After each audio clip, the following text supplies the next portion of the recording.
晚上睡觉千万不能关窗户，然后你家阳台就会随即掉落一个天使美少女。男主森太郎只是因为昨晚忘关窗户，一觉醒来居然看到阳台有个白毛少女正在睡觉，吓得一下子把牛奶泼到人家身上了。注意，我说的是真牛奶，毕竟是自己不小心。森太郎只好让美少女来自家卫生间里收拾，一个人蹲在外面头脑风暴，这什么鬼玩意儿？这年头怎么还有搞 cosplay 的非法入侵别人家阳台呀？这时美少女出来小心翼翼地说自己没有可以换的衣服，森太郎连忙翻箱倒柜找了一件自己的宽松 T 恤。美少女自我介绍叫飞羽，她觉得森太郎是一个内心非常纯净的人，感谢神明大人的指引，还说想跟森太郎的家人打声招呼。但森太郎是一个人租住在这里，飞羽大为震惊，你居然一个人住这么大的房子吗？了解到森太郎其实只租了这个单间而已，又瞬间不可思议起来，他还以为这只是一个杂物间呢。不过不管怎样，为了回报森太郎让自己留宿的恩情，飞羽表示让我做什么都可以。看着面前相间半路的美少女，森太郎心中荡漾，而且美少女还说想对他做什么都可以，这谁顶得住啊？抱歉，森太郎就顶得住，直接说自己没有任何想要他做的事情。于是飞羽就拿出了自己的看家本领，打算给森太郎做顿饭，结果一开冰箱啥食材都没有，就想跑去帮忙收拾一下屋子，一不小心把森太郎的小宝贝们踹翻了，而森太郎一个没看住，飞羽又在那里阻止猫猫打架，最后把自己的手给弄伤了。森太郎只好给他贴好了创可贴，这让飞羽更加感受到了这个少年的温柔，坦诚自己是从天界来的，其实是个天使，受神明大人的嘱托，昨天晚上降临人间，作为天使代表来学习人类知识。当然他说的话森太郎一个字都不信，只当这是一个离家出走的电波系中二少女，毫不犹豫找了个借口把她撵出自己的家。不过人家毕竟还是个女孩子，森太郎就把她送到了附近。飞羽意识到自己在这里不受欢迎，就老老实实感谢了森太郎的照顾。分别后森太郎就跑去打工了，但是因为身体不舒服不得已早退，昏昏沉沉的往家里走去，没想到在路上碰到了和中年大叔一起走的飞羽，森太郎顿时一激灵，飞羽也注意到了森太郎，非常开心的告诉他自己走投无路的时候遇到了这位好心大叔，一上来就邀请他去住酒店。大叔心虚的扭过了头，森太郎抓起飞羽就跑，结果没跑几步就晕了，最后还是飞羽把他带回家里照顾着。森太郎醒来时，飞羽已经用剩下的面包做了一碗牛奶粥，还亲手喂给他吃。森太郎也是很久没吃过别人亲手做的饭了，感觉这样生活好像也不是不行，但是想起来飞羽今天的遭遇，立刻提醒他不能随便跟陌生人走，这世界上的坏人可是很多的。看到飞羽露出沮丧的神情，森太郎无奈的妥协了，表示如果他实在没地方去的话，暂时住自己家里也是可以的。就这样，森太郎开始了和天使美少女的同居生活。那么问题来了，飞羽瘦瘦小小的，究竟是怎么把森太郎给拖回来的呢？那当然是用飞的啦。说着飞羽就展露了自己洁白的翅膀，好家伙，原来你真的是天使啊！森太郎一觉醒来，还以为昨天发生的事情都是自己的一场梦，扭头一看，梦里的天使美少女就睡在他身边，只能无奈接受了自己意外捡到了一个天使的事实。为了方便之后的同居生活，森太郎带飞羽去超市采购，飞羽一激动，翅膀就露了出来。虽然被教导过在人间要把翅膀藏起来，森太郎很好奇他们天使是怎么被教导的。原来天界有本书叫《好孩子必读人间大百科》，上面写了各种人间的规矩，而飞羽来到人界就是为了将神明大人的意志传递给人们，守护往来于天界和人间的灵魂，让人们获得幸福。至于具体是做什么，这就是飞羽需要学习的内容了。说完之后，飞羽拆开了一个面包，尝了一口，惊为天人，他从来没有吃过这么好吃的东西。森太郎却有些犯难，他每个月的生活费只够给自己买便当，再多一个人就不够用了。看来之后还是得尽量买食材自己做饭，还要给飞羽准备一些日常用品。两人就又去了一趟商场，买筷子的时候，飞羽注意到了一个印着猫猫头的杯子，心里喜欢的不行，但是考虑到森太郎家里已经有杯子了，他还是默默放了回去。而飞羽这副打扮实在太过引人注意，森太郎就想先给他买几身日常穿的衣服，两人还被店员姐姐误会是小情侣。换衣服的时候，飞羽觉得森太郎对自己实在太好了，可他实在想不出自己能做些什么作为回报。突然想起来自己说过，让人们获得幸福也是天使的工作。换好衣服后，快步走到森太郎面前，握住他的手，当着所有人的面宣誓，我一定会让森太郎大人幸福的。好家伙，这是什么求婚现场？换上日常衣服后，两人又去买了点菜，一起和和美美的回家，仿佛真的是同居的小两口。收拾东西的时候，飞飞羽才发现那个被自己拿起又放下的杯子，原来森太郎当时就注意到了，于是偷偷买了下来。看着飞羽的笑脸，心想这杯子买的不亏。结果到了晚上睡觉的时候，才意识到最重要的东西没买，他们家只有一床被子呀。当天晚上，飞羽用买来的食材做了一顿丰盛的晚餐，并讲了自己昨天晚上的遭遇。总之就是误打误撞落到了森太郎家的阳台。森太郎吃着酥脆多汁的炸鸡，还有热腾腾的味噌汤，忍不住感慨，有这种生活，夫复何求啊！他终于可以告别只能吃面包过后的生活了。仔细想想，这个天使大人还真是了不起，又温柔又漂亮，还家务全能，把他留下真是无比正确的选择。晚饭结束后，森太郎又教飞羽如何使用浴缸和卫生间，教的时候还没觉得怎样，等飞羽真的进去洗澡了，门外的森太郎瞬间不淡定，忍不住开始想象这样那样的画面，觉得这样太不尊重飞羽了，就跑去看电视。可是电视上的画面根本进不到脑子里，完了，他真的完了。有女孩子在他家换衣服、洗澡、睡觉什么的，这谁顶得住啊？不过想到明天还有英语小测试，森太郎只能拿出课本开始学习。没想到他是那种一开始做事就会集中注意力的类型，瞬间就把飞羽在自己家洗澡的事情给忘记了，以至于学完后想起来上个厕所，一开门发现了浑身赤裸的飞羽，吓得赶紧关上门解释。等到森太郎开始泡澡的时候，飞羽居然跑了进来，说要帮他搓背，吓得森太郎又立刻拉上帘子说不用。晚上就更痛苦了，因为家里只有一床被子，两人不得不在同一个被窝里同床共枕。飞羽倒是睡得挺香，森太郎却翻来覆去睡不着。第二天一大早，顶着黑眼圈，浑浑噩噩地走向卫生间，一开门又撞见飞羽在换衣服。这种尴尬的事情还演个没完了。森太郎洗漱完，顺便上了个厕所，刚脱下裤子，飞羽就推门准备刷牙，抱歉，让你看到了脏东西了。两人的早晨就在这些混乱中过去了。到了第3天，森太郎还是一脸睡眠不足的模样，但是看到面前丰富的早餐，又觉得幸福。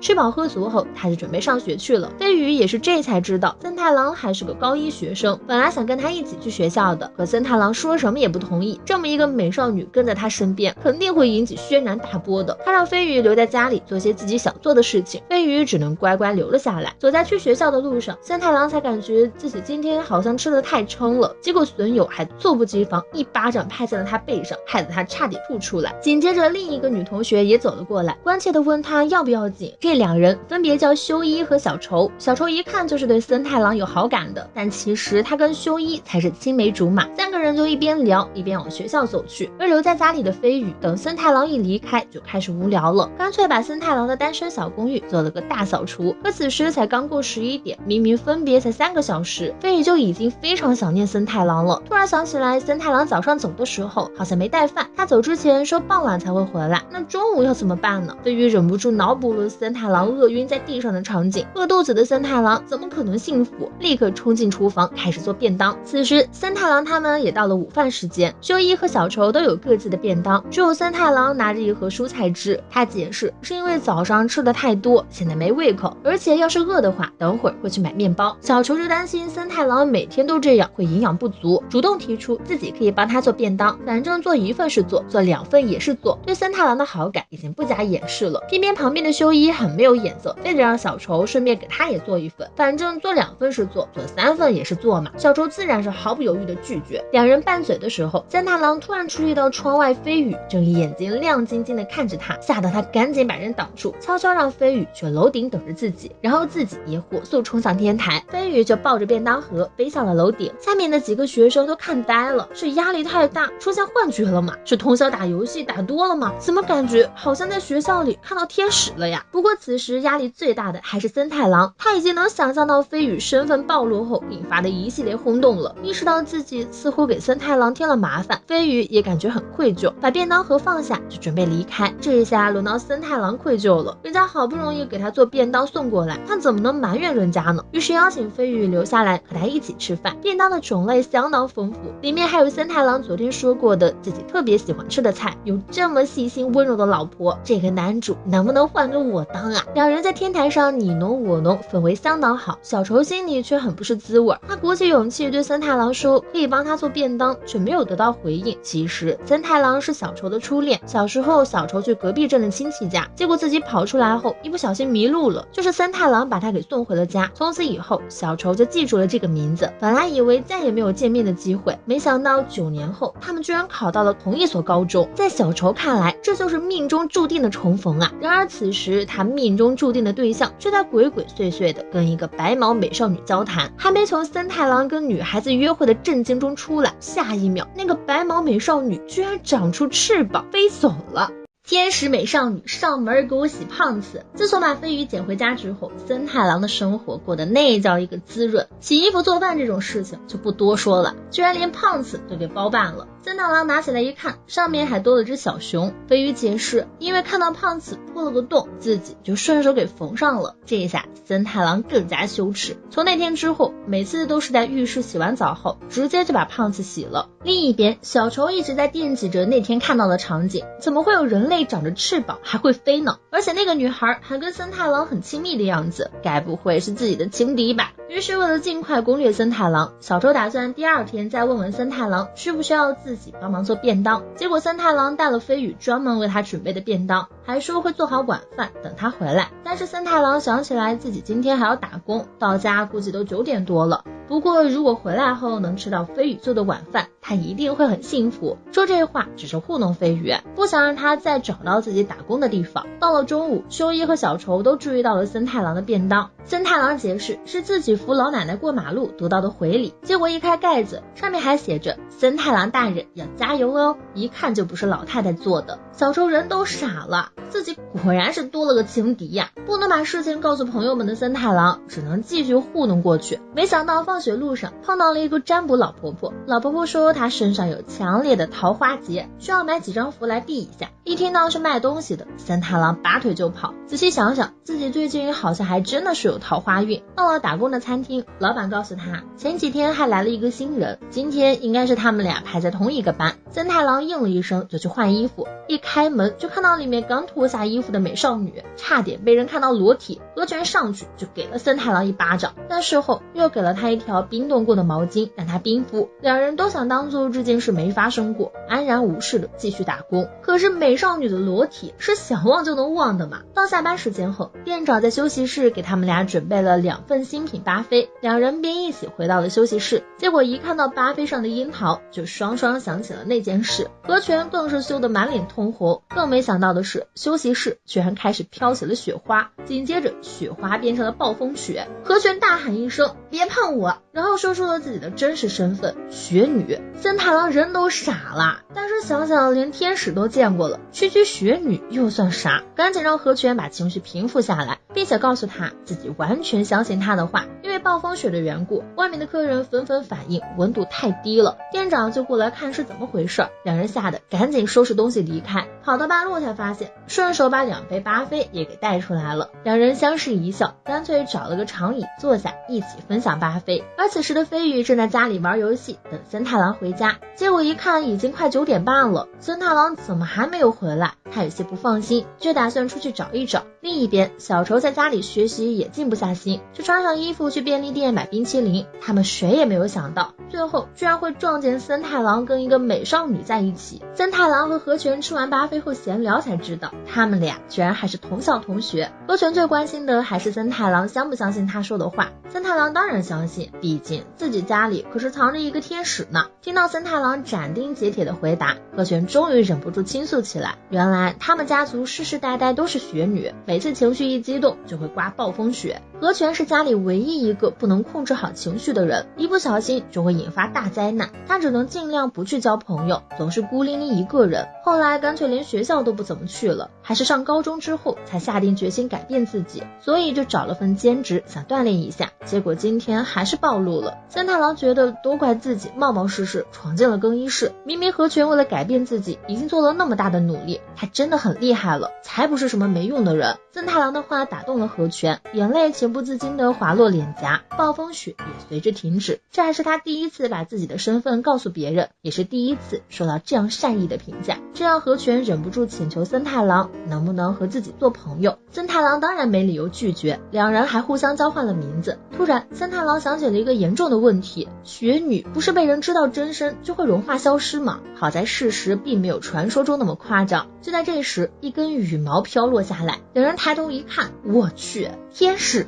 紧接着森太郎又听到了小愁的声音，这下完了，直接3方修罗场。3个美少女都慌乱无比。小周和和泉连忙问森太郎，自己看到的天使究竟是不是错觉？飞羽则解释自己只是看森太郎一直没回家，才担心的出来找找。3个人一起说话，森太郎听都听不清。他先问小周为什么会在这里，小周回答只是刚巧路过，这才注意到自己穿的是运动服，毕竟他根本没有想到会在这里碰见森太郎。森太郎不抱希望的请求他们忘掉这一切，当做什么都没有发生。可惜3个人都不好糊弄。等等，和泉你咋回事？已经被天使美少女的身姿给迷住了，对着飞羽直呼可爱。飞羽见状也瞒不下去了，只好跟大家承认自己的确是天使。森太郎便将那天发生的事情说了出来。总之他们2个现在是同居状态，森太郎的便当也都是飞羽给做的。回过神来，小愁发现自己的心上人现在左拥右抱2个美少女啊，那我呢？他认出来和泉是他们的同校同学，因为平时太过高冷，还被人送外号冰之女王。眼看和泉一羞耻又要刮暴风雪了，森太郎吓得赶紧解释他们就是在同一个地方打工而已。得知小愁和飞羽都是森太郎的好朋友，和泉干脆也对他们说出了自己的身份。没错，其实我是雪女。森太郎好不容易才把和泉的事情糊弄过去，结果人家自己说出来了。和泉怕他们不信，还展示了一番，现场瞬间就刮起了暴风雪，因为风太大，把她的裙子都给掀起来了，还露出了森太郎曾经有过一面之缘的樱桃胖子。和泉也是有啥说啥，这是我想起今天被森太郎撞见我换衣服时的羞耻感才引起的暴风雪。这一下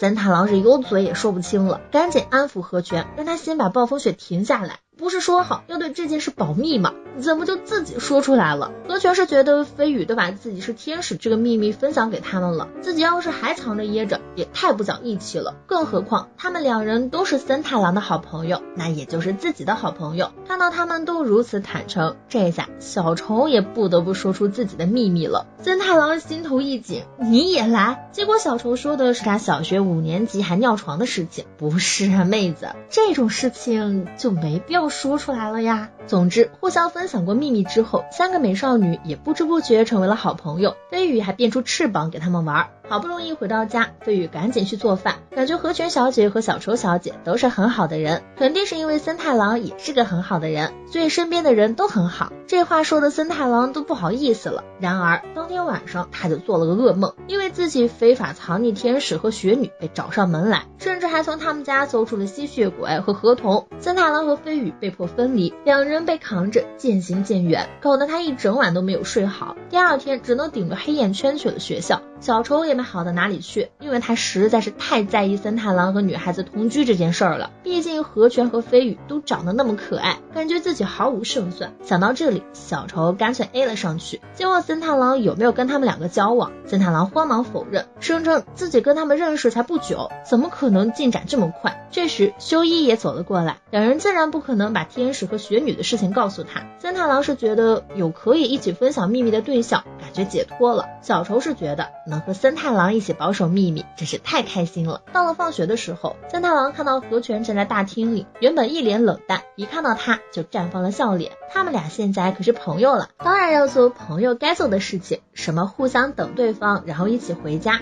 回家路上还要买东西吃，以及一起写交换日记之类的。第一次交到朋友的和泉明显过于兴奋了，森太郎不得不提醒他，别忘了咱俩还得去打工呢，要不干脆一起去打工的地方算了。和泉却不同意，这可是他第一次和朋友一起回家，必须要完整才行。看来只能找个他们都没排班的日子再一起回去了。2人分别去了打工的餐厅，虽然没有一起去，但是在店里一碰到森太郎，和泉就会高兴地跟他打招呼。店长觉得这样影响不太好，就把森太郎叫过去，问他是不是在和和泉交往。森太郎立刻否认，可是和泉刚刚跟店长说希望下个月排班能把自己和森太郎排在一起。森太郎无奈地表示他们真的只是普通朋友而已。旁边路过的店员很惊讶，之前他也想跟和泉做朋友来着，就试着问了下他的兴趣爱好，结果何泉一脸阴沉的告诉他，最好不要和我说话，和我太近的话你会变得不幸，简直就像中二病大爆发一样。店长听森太郎这么说，也不再追究，让他去负责大厅。结果新来的客人居然是飞羽和小愁。飞羽让邻居家的猫带他来找森太郎，没想到半路猫丢下他跑了，还好小愁恰巧路过，两人就一起过来了，各自点了一杯畅饮之后，又来了新的客人，小愁就让森太郎去招待客人，飞羽交给他照顾就好。等他走后才捂住脸在内心称赞，工作服森太郎真是 very nice。 这时店里一位客人喊了声服务员，飞羽以为他需要帮助，就走了过去，小愁赶紧把他拉回去，这是店员要做的事情，他们只需要老老实实坐着就行。这时两人又看到了何泉，何泉一看天使来了，赶紧兴致勃勃的去跟森太郎打招呼。店长觉得他这样影响也不太好，就把何泉叫去谈话，让他在工作期间沉稳一点比较好。何泉大受打击，直接跑去跟森太郎说自己没办法跟他做朋友了。当然仅限打工的时候，毕竟同时处理工作和朋友关系对他来说还是太难了。森太郎也觉得影响工作不太好，就答应了下来，反而让何泉觉得很火大。而飞羽还是第一次来这种家庭餐厅，看什么都稀罕，尤其是夹着芝士的汉堡肉，原来还有这种做法呀。不过家里已经做好晚餐了，他还是不打算在这里点餐。看着可爱又天然的飞羽，小愁的危机感一下子就上来了。虽然森太郎说现在还没和飞羽交往，但是和这么可爱又能干的女孩子同居，谁知道未来会不会呢？其实飞羽一直都不知道打工是什么意思，听小愁说才知道，就是工作的意思。很多学生光靠零花钱很难维持生活，就一边上学一边打工。说完之后，小愁因为喝了太多水不得不跑厕所，飞羽则陷入了沉思。为了能让森太郎可以尽快下班回家，干脆上手了店员的工作。森太郎出来一看，吓得赶紧把他拉走，解释自己是时薪制，就算没活干也不会提早下班的。得知飞羽是担心自己的借住给森太郎带来负担才不得已打工的，森太郎赶紧解释自己的生活费足够用，打工只是他体验生活的一环而已。而且飞羽已经帮了他很多了，以前他只能吃便利店或者员工餐，现在天天回家都能吃上热乎饭，家里也变得干干净净，有飞羽在，他的幸福感直接提升了好几级。两人和和美美交谈的画面被店长给撞见了，原来森太郎还深陷三角关系，真是青春呐。结果突然听见何泉的声音，要求下个月的排班把他和森太郎错开。咋回事啊，森太郎怎么这就被甩了？和天使同居究竟是怎样一种体验？对于森太郎来说，就是米饭从吃盒饭的变成了吃电饭煲的。不过他们家厨房位置不太够，只能把电饭煲放在了电视旁边。飞羽倒是觉得这样挺好的，还方便吃饭的时候盛米饭。说到这里，森太郎突然好奇起来，飞羽在天界的时候一般都吃啥？飞羽就告诉他，天界院子里的树会自动结果，打开之后里面就是热腾腾的饭食。好家伙，长盒饭的树能不能给我也来一颗？不知不觉森太郎的一碗饭就吃完了，盛饭的时候忍不住感慨，果然在我们家电饭煲放这里比较好。最近小愁有点烦恼，按理说有了共同的秘密之后，他跟森太郎的关系是会进一步提升，可是森太郎每次找他聊的全是关于飞羽的事情，比如森太郎想跟飞羽一起出去玩，需不需要给他买张 IC 卡啥的，小愁就建议可以一开始先用车票，这样能让飞羽记住使用方法。森太郎觉得小愁可太聪明了，小愁也觉得森太郎可太离谱了。当初他们三个人一起做值日的时候，小愁和修一才得知森太郎是一个人借住在阿姨家闲置的单身公寓，他的父母都被调去海外工作了。为了说服父母让自己独居，森太郎费了好大劲儿，选这所学校也是因为离得近。当时小愁就激动了，这么看来他跟森太郎的重逢完全就是命运啊。不过修一提醒森太郎还是别把家里的事情往外说，万一有奇怪的人跟踪他咋办？森太郎自己当然也知道，但他觉得告诉修一和小愁两个人也没关系，瞬间就击中了两个好朋友的好球区，这一下谁能不心动？从那时起，小愁就知道森太郎不是个普通人，可他怎么也没有想到居然会离谱到家里有天使，打工的地方有雪女，和那两人相比自己实在太普通了。现在小愁愈发后悔没有早点跟森太郎告白，妈妈注意到女儿一个人在那里嘀嘀咕咕，就问她怎么了。小愁不抱希望的问了一句，妈呀，我有没有可能其实是什么妖怪的后裔呢？可惜祖上30代都是普普通通的人类。小愁不得已接受了了自己的普通，只能继续思考究竟该怎么做才能让森太郎喜欢上自己。这时弟弟下来找零食吃，妈妈突然想起来之前抽奖抽到了一张甜甜圈的代金券，就拿给小愁，让他和朋友们一起去吃。送上门的机会这不就来了吗？要是能和森太郎一起去吃甜甜圈，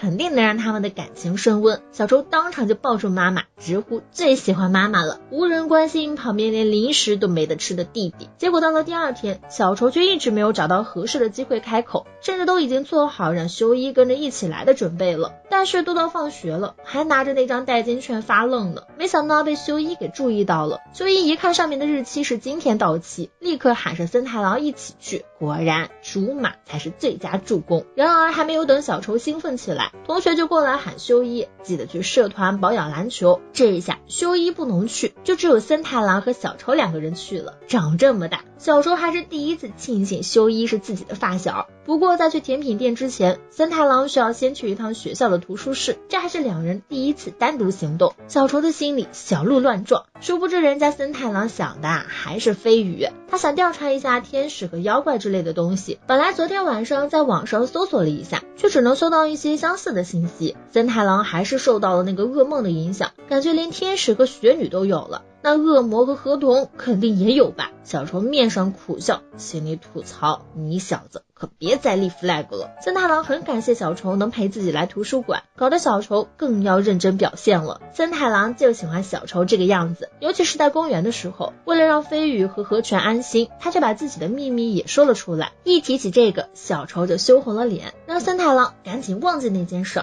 说是来图书馆查资料的。可森太郎没翻几页就睡了过去，难得看到心上人的睡颜，小愁就没有吵醒他。他的秘密才不是什么5岁还在尿床，而是这么久以来都一直喜欢这森太郎啊。不知不觉他也趴了下去，本来是想能够更好的注视森太郎，结果自己也睡了过去。等两人醒来后，外面已经开始下雨了，好在两人都带了伞，要是等雨停了再吃就太晚了，只能打包回家了。小愁说什么也不想错过这个机会，带着一往无前的气势，撑开伞就冲进了雨里。他今天绝对要去店里吃甜甜圈。森太郎看他这么来劲，只能跟了上去。半路上他们还遇到了另一个冒雨赶路的小男孩，小男孩一不小心摔了一跤，伞骨被折断了，哭着说要是回家一趟补习班就要迟到了。小愁并将自己的伞送给了他。好家伙，连路人都来助攻，给你机会你得用啊小愁。小愁也鼓起勇气提出跟森太郎共撑一把伞，森太郎当然没意见，和森太郎并肩走在雨中的感觉好幸福啊。经历了一番挫折，两人总算来到了甜甜圈店，可惜感情升温这种事情是不能勉强的。而在那之后，森太郎和河泉终于迎来了第一个两人都没有排班的上学日，他们终于可以一起放学回家了。一看到森太郎，河泉就热情的打招呼，回家路上也是喋喋不休的说着自己喜欢的动漫，疯狂给森太郎安利。森太郎根本就插不进去话，直到他听到河泉要去买写交换日记的笔记本，这一下森太郎不得不告诉他，其实交换日记这种东西是虚构的，一般只有小学女生才会这么做。河泉这才放弃了交换日记的想法，两人就这么一路走一路聊。路边有认识河泉的同学大为惊讶，那个冰山美人居然主动跟人说话，还谈笑风生。不知不觉走到了便利店门口，河泉先确认了一下放学途中买东西吃是很常见的活动，才进便利店买了2个可以分着吃的冰棒，分给了森太郎一半。没想到身为雪女的河泉居然不擅长吃冰，两人忍不住相视一笑。吃完后将垃圾扔进了垃圾桶，河泉看着手里的冰棒皮却有些不舍。在回去的路上，他告诉森太郎，其实自己从昨天晚上就开始烦恼了，放学后究竟要买什么比较好。到便利店一看，果然还是这种能跟朋友分着吃的冰棒最好。森太郎惊讶，他居然从昨天晚上就开始筹备，河泉却觉得理所当然，毕竟这是他第一次和朋友一起放学回家嘛，而且还因为情绪高涨一直睡不着。上一次这样还是对森太郎坦诚自己是雪女的那天晚上，那同样是他第一次对别人吐露心声。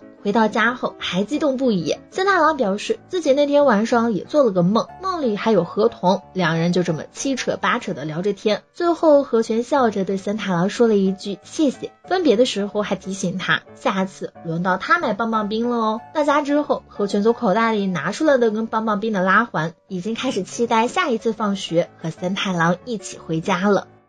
男主家的阳台是什么天使刷新点吗？掉下来个小娇妻天使还不够，这天居然又掉下了一个小萝莉。三太郎至于上学，飞羽留在家里整理衣服，突然听见咣当一声，就像一个长着翅膀的小萝莉摔趴在阳台上。四友一见到飞羽就哭着扑了上来，委屈巴巴的说自己着陆失败了。看着脏兮兮的小萝莉，飞羽就先带她去洗了个澡。等森太郎回家后，介绍两人互相认识。四友是一点儿也不想跟森太郎认识，拉着飞羽就想从窗户飞出去，赶紧回天界。幸好被飞羽给拦下了。原来四友这次下凡是想知道飞羽在凡间过得怎么样。说完之后，打量了一下森太郎的单身公寓，巴掌大的地方也敢让他的飞羽姐姐住。一听说森太郎是个男人，就更急了。人类男人都是野蛮的变态，飞羽怎么能跟男人住在一起呢？又得知飞羽还给这个男人洗衣服做饭，四友就更加破防了，恨不得当场给森太郎来一拳，并且擅自给森太郎加了个变态的标签，居然让飞羽在这种破房子里做饭打扫卫生，简直是穷凶极恶，罪该万死。总之四友就是想干掉这个男人。飞羽温柔的在一旁劝解，来，喝点牛奶冷静一下。万万没想到四友还真喝上了，喝完后却还是想拉着飞羽离开。飞羽不得已搬出了神明大人，当初是神明大人派他来学习人类知识的，还没学完怎么能离开呢？四友只能退而求其次，至少要先从这个破房子里出去聊吧。可森太郎告诫过飞羽不能轻易外出，于是四友发出了灵魂质问，你都不出门，要怎么学习人类的知识呢？飞羽哑口无言。四友又将凶狠的目光移向了森太郎，告诉他飞羽大人的身份非常高贵，和他们这些平民的生活完全不一样。这些森太郎当然知道，毕竟他也时不时会被飞羽的举止惊讶到，但他并没有因此对飞羽产生不满，因为那是文化差异或者环境不同造成的。如果是他到了天界，从天使的角度来看，他的行为肯定也很奇怪吧，更何况飞羽的行为都是因为担心他，所以即便有些吃惊，他也会觉得很感谢。这番话深深打动了飞羽，眼看两人之间的气氛要冒粉红泡泡了，四友连忙打断，提醒飞羽不要被这个人类给骗了，他们人类最会甜言蜜语了。他对森太郎莫名其妙的诋毁总算引起了飞羽的不满。经过这一周的相处，飞羽知道森太郎是一个非常温柔善良的人，当初他一个人来到人间，心里自然是非常忐忑的。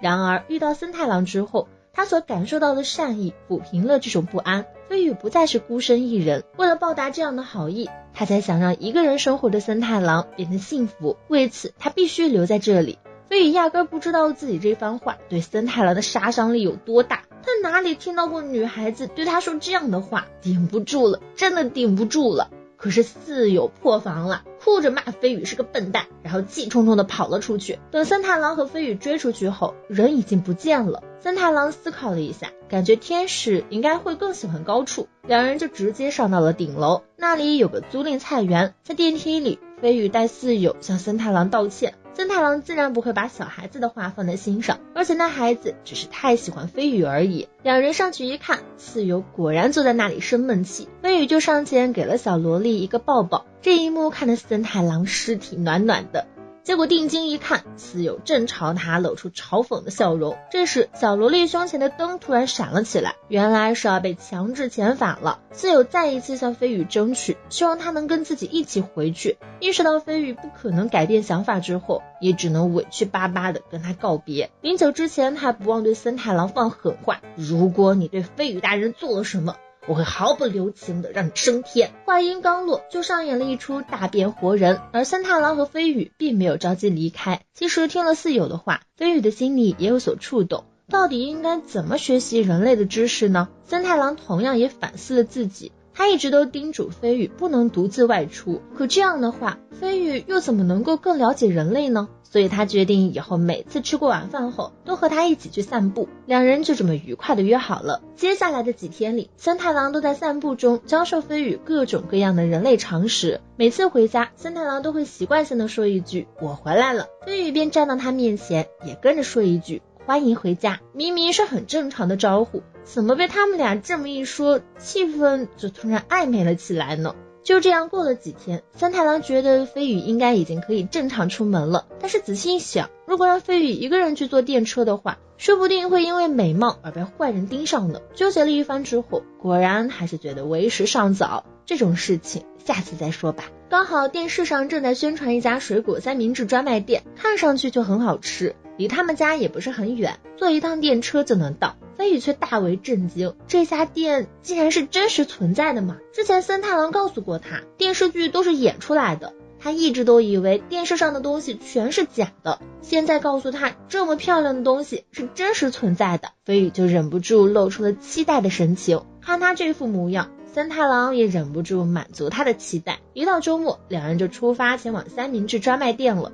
这还是飞宇第一次乘坐电车，将票塞进去之后，就大惊小怪地问森太郎怎么办。森太郎一一耐心解答，接着两人一起上了电车。沿途的风景让飞宇兴奋不已，大街上更是热闹非凡。森太郎大概确认了一下三明治店的方向，飞宇就迫不及待地往那边跑。听到森太郎提醒他不要走丢，干脆转过身来，一把抓住了森太郎的手。虽然握住的只是手腕，却还是让森太郎心头如小鹿乱撞。到店里后，两人各买了一个三明治。森太郎本来还想问一下飞宇觉得如何，看他这副表情就知道了，和在家里时是截然不同的幸福表情，这让森太郎无比庆幸。还好今天带飞宇出来了，吃过了三明治，两人又像普通小情侣约会那样在街上逛了一遍，最后来到了一座桥上，下面是清澈见底的河水，还有人在开天鹅船。飞宇以前在天界读过地上的戏剧，有一个叫天鹅湖的非常美丽的恋爱故事。想到这里，他就忍不住用期盼的眼神看向森太郎，得到森太郎肯定的回应后，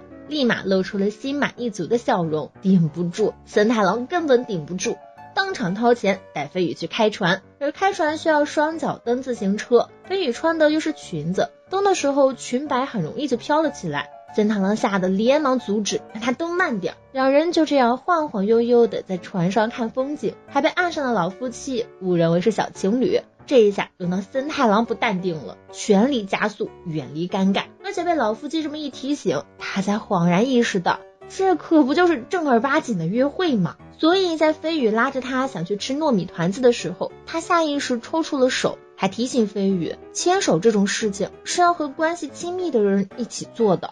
此话一出，两人双双脸红，偏偏有个不长眼的社畜忙着接电话不看路，直接撞倒了飞宇，还不道歉。飞宇却非常大度地原谅了对方，可森太郎很不满，他觉得人类是真的很任性，所有人都以自我为中心，就连他也是一样的。飞宇却温柔地安慰他，如果不能珍惜自己，又何谈珍惜别人呢？在这一刻，森太郎深深意识到，遇见了飞宇的自己究竟有多么幸运。这绝对是4月番最爽的男主，天使下凡给他洗内裤也就算了，还一集多一个后宫。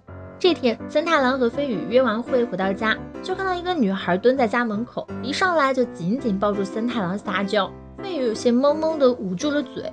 两人带回来的五花肉便当也被名叫玛丽的女生抢走，玛丽狂炫2份饭。森太郎也给飞宇介绍了一下，原来这个成熟大姐姐是森太郎爸爸的妹妹，也是这间房的房主，还是一位漫画家，刚通宵了3个晚上就过来了。飞宇好奇地问森太郎，漫画家是什么？森太郎就拿出一本漫画给他看，因为拿出来的不是玛丽阿姨的，还被训斥，现在就给我去书店买回来呀！森太郎才不惯着这个快30岁还嘤嘤嘤的老阿姨，告诉他刚刚吃掉的是他们的晚餐，还问玛丽为什么不在等他的时候去买点东西。玛丽直接便宇宙猫猫，什么？原来还可以这样！看来过度的疲劳和饥饿已经让他失去了作为人的思考能力。玛丽从下午3点就已经在门口等着了，不联系森太郎是因为把手机落家里了，毕竟里面被编辑安装了定位软件，这就是鸽子漫画家的下场啊！飞宇安慰森太郎不要紧，正要起身准备料理的时候，玛丽变魔术一样掏出了一份蛋糕。森太郎不解地问为什么要买一整个，玛丽的眼睛顿时失去了高光，因为我今天生日啊！明明是生日，结果一份生日祝福都没有收到。本来以为交了原稿之后起码编辑会说几句的，可是啥也没提，所以他才来找森太郎一起吃蛋糕，到头来连蛋糕都是自己买的。说着说着就发大水了，森太郎赶紧哄着，然后和飞宇一起为玛丽唱了生日歌，一边唱玛丽一边哭唧唧。飞宇递上了一块毛巾让他擦擦，玛丽称赞大小姐真贴心。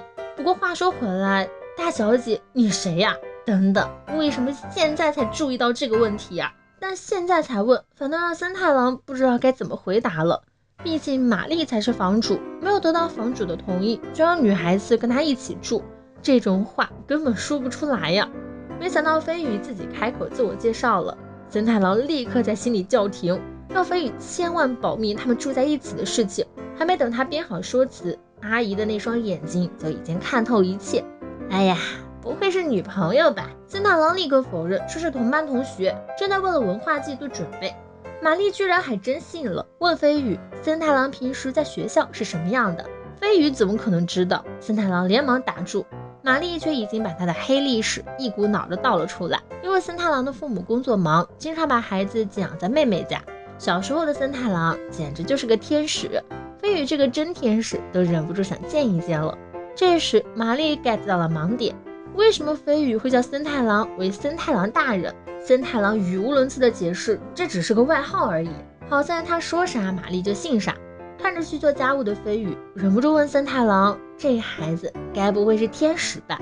当然只是随口一问，却把森太郎吓得不轻。接着玛丽去上了个厕所，将体内糖分排出去之后，他的头脑也清醒了不少，心想反正森太郎一个人生活，想叫谁来就叫谁来嘛。等等，一个人生活叫女孩子又是密室。他立刻推开门朝森太郎大喊，森太郎，你绝对不准开那种嗑药的乱交派对啊！不知不觉已经晚上10点了，玛丽就让森太郎赶紧送飞宇回家，太晚了也不安全，家人也会担心的。飞宇不知所措，却也只能硬着头皮跟着一起出门了。在路上的时候，森太郎想了个办法，等会儿他们找个适当的地方分开走，然后飞宇就在不被人发现的情况下回阳台上，等玛丽回去后他再出来。很快就到了一个路口，飞宇和两人告别，却被玛丽叫住，感谢他能跟自己侄子做朋友。虽然森太郎有点害羞，但是个非常温柔的好孩子呀。此时的玛丽阿姨真的像个靠谱的好阿姨呀。而飞宇也重新回到了森太郎家的阳台，却听见玛丽说今晚要在这里留宿，刚刚去便利店已经买好了洗漱用品，他才不想回去工作呢，否则还要面对那个鬼畜编辑。然而森太郎一听到编辑的名字鬼田冲，顿时激动了起来。他最喜欢的就是鬼田编辑负责的作品啊，尤其是石油王，据说还被翻拍成了好莱坞大片。一通话把玛丽给说 emo 了，因为他的作品已经很久没有被动画化了。这下他更加理直气壮地留在这里了，躺在床上就不动弹了。这时森太郎注意到了窗外看着他们的飞宇，飞宇笑眯眯的用手语表示不用担心，我可以在阳台上睡觉。森太郎心里难安呢。突然门铃声传来，玛丽升起不祥的预感，让森太郎千万别开门，可惜已经晚了。门外是一个宛如女鬼一般的单马尾女人，一上来就对着玛丽一通输出，毫无疑问就是那位鬼田编辑了。鬼田也注意到了森太郎的存在，玛丽胡说八道说森太郎是他私生子，森太郎赶紧解释只是租这个房间的侄子而已。一听说有侄子住在这里，鬼田的负罪感一下子就上来了。如果他早知道的话，也不会把玛丽关禁闭2个月了，害得人家高中生连个监护人都没有。跟森太郎道了歉后，又来到玛丽面前祝她生日快乐。不如说他大老远跑来就是为了说这句话呀。本来连叫月都没做，就买了蛋糕跑去玛丽家想为她庆祝生日，结果人居然不在。说这话的时候，鬼田脸都是通红的。两个成年大姐姐之间直冒粉红泡泡，玛丽也乖乖跟着鬼田回去吃蛋糕了。两人一走，飞宇就回来了。飞宇觉得玛丽阿姨很有意思，和家人在一起的森太郎大人也很有意思，他很高兴能看到森太郎的这一面。另一边，玛丽在回去的路上也构思起了新企划，那就是单人房男女同居的恋爱喜剧。这天，森太郎打完工回家的路上，突然被一个急匆匆的少女撞到。少女长了一张绝美的脸，还有不可思议的红色瞳色，用眼罩遮住了一只眼睛。这时两个男人大喊着往这边跑，少女拽住森太郎的衣袖，说有人在追她，希望他能帮帮忙。美少女的请求，森太郎怎么可能拒绝，拉着小姑娘就跑。但其实那两人只是因为捡到了少女的书，想还给她而已。书名叫《吸血鬼德古拉》。而森太郎和少女脱离危险后，森太郎问他那些人为什么要追他，少女表示自己只是走在街上，他们就莫名其妙追了上来，可能是范海辛教授的墨译吧。然后就说了一大段森太郎听不懂的话，很明显是那本书里的剧情。森太郎也精准抓住关键词，等等，难道你就是吸血鬼？继天使和雪女之后，男主终于又收了个吸血鬼进后宫。在街上救了莉莉之后，森太郎本来以为这就是个中二少女，所以没把她说自己是吸血鬼当回事儿。而且在少女说完那句话后，美瞳都从眼睛里掉出来了，少女非得强词夺理，说自己就是吸血鬼，已经中二病晚期了，没救了。森太郎也为自己刚刚居然有那么一瞬间想要相信他而羞恼。虽然他认识了天使和雪女，但也不代表能接二连三遇见人类以外的存在呀。不过虽然是中二病，他也不好把人家女孩子一个人丢在街上，就把莉莉送到了他所说的安全区。万万没想到竟然是个女仆咖啡厅。莉莉说她在这里工作，也不管她说的是不是真的。森太郎想到老婆还在家里等着自己，把人送到就直接跑了。等他一走，小女孩就嗅了嗅空气中残留的他的味道，自言自语说了句果然很香。晚上吃饭的时候，森太郎把自己遇到一个中二少女的事情告诉了飞羽，之后两人互道晚安。然而半夜一个人影悄悄从窗户潜入了他们的卧室。森太郎迷迷糊糊从睡梦中醒来，感觉好像有什么东西在舔自己，等等，好像是真的有人在舔他的脖子。森太郎的大脑顿时清醒，回头一看竟然是个美少女，当场吓得尖叫一声，把飞羽吵醒。灯一开仔细一看，原来还是个哥特萝莉，可不就是森太郎白天遇到的中二少女吗？莉莉说自己是追寻森太郎的味道而来，因为他的味道让自己难以忘怀。说着说着脸还红了起来，森太郎却只关心他是从哪儿进来的。果不其然，又是阳台。此时有一只飞羽扭扭捏捏的道歉，森太郎当然得偏心老婆，毕竟飞羽当初有没有破窗而入。现在的问题是赶紧把这个中二少女撵走，但莉莉说什么也不肯走，除非森太郎再让他闻一下。森太郎人都麻了，就算你是如此向往成为吸血鬼的中二病，骚扰人家良家妇男也太过分了吧。说完就把莉莉撵了出去，然后才想起一个问题，那家伙是怎么上到阳台的？结果一扭头发现莉莉又扇着小翅膀飞回来了。好家伙，那翅膀竟然真不是摆设，人家真的是个吸血鬼。森太郎忍不住问那白天的美瞳是咋回事？莉莉解释，因为她是纯种的日本吸血鬼，向往欧洲吸血鬼才搞美瞳戴的，所以到头来还是个中二病吸血鬼呀。不过身边已经有了天使和雪女，森太郎对此已经见怪不怪，管你是什么东西，赶紧给我走。又担心自己刚刚是不是在被这个小姑娘吸血。莉莉表示她才不是那种封建吸血鬼呢，他们进步人士可以不吸血，而是用红色的饮料代替。森太郎就打开冰箱看有没有什么能给他喝的，一不小心又把后颈露在了吸血鬼面前，害得人家欲罢不能，直接扑向森太郎。最后经历了一番混乱，还是没能把人撵走。飞羽哭唧唧的靠在森太郎身边，请求莉莉不要吃掉森太郎大人。而森太郎在这样猛烈的攻势下居然还能顶得住。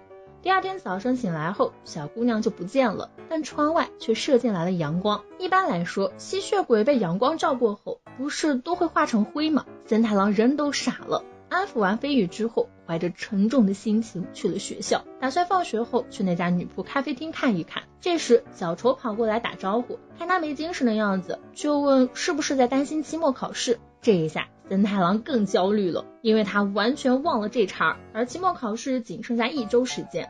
中午森太郎只能去小卖部买面包，顺便给修一带个布丁。在长椅上吃饭团的时候，脸上沾了米粒，结果突然有个妹子爬上来把他的米粒给舔了。没错，是莉莉，她果然没有灰飞烟灭，而且莉莉甚至还是这个学校的学生。今天路过森太郎班级门口的时候，嗅到了她的味道，就循着味道找到了这里。森太郎看莉莉没事就放心了。当然作为吸血鬼，莉莉还是不喜欢阳光的，所以平时才会穿成这样。森太郎便贴心的收拾东西，带她坐到了树荫下面。今天早上莉莉是因为要回家换校服上学才不告而别的。森太郎想起教室里还有个嗷嗷待哺的基友，打了声招呼就赶紧抱着布丁回去了，然后跟朋友们打听莉莉的事情。这家伙在学校还是挺出名的，毕竟刚开学就自我介绍说是吸血鬼，而且在那之后一直维持着这个人设，想让人不注意都难。说曹操到，丽丽就蹲守在他们班门口盯着森太郎，森太郎也没去打招呼。晚上放学后，小丑扭扭捏捏的把自己的笔记拿给了森太郎，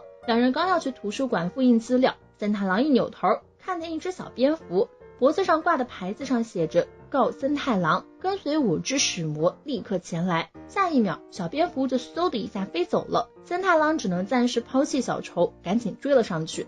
连路上和泉跟他打招呼都无心顾及，跟着小蝙蝠一路来到了超自然研究部。莉莉在里面已经等候多时，看到森太郎，迫不及待的就把人拉了进来，一上来就宣布森太郎要成为他莉莉的仆人。森太郎也是面不改色，毫不犹豫的拒绝，哪怕莉莉说只要成为他的仆人就可以有这样一个超级可爱的哥哥。不得不说，这小蝙蝠确实挺可爱的。既然如此，莉莉不得不放出大杀招了，这是她明年生日庆典的门票，价值3000日元。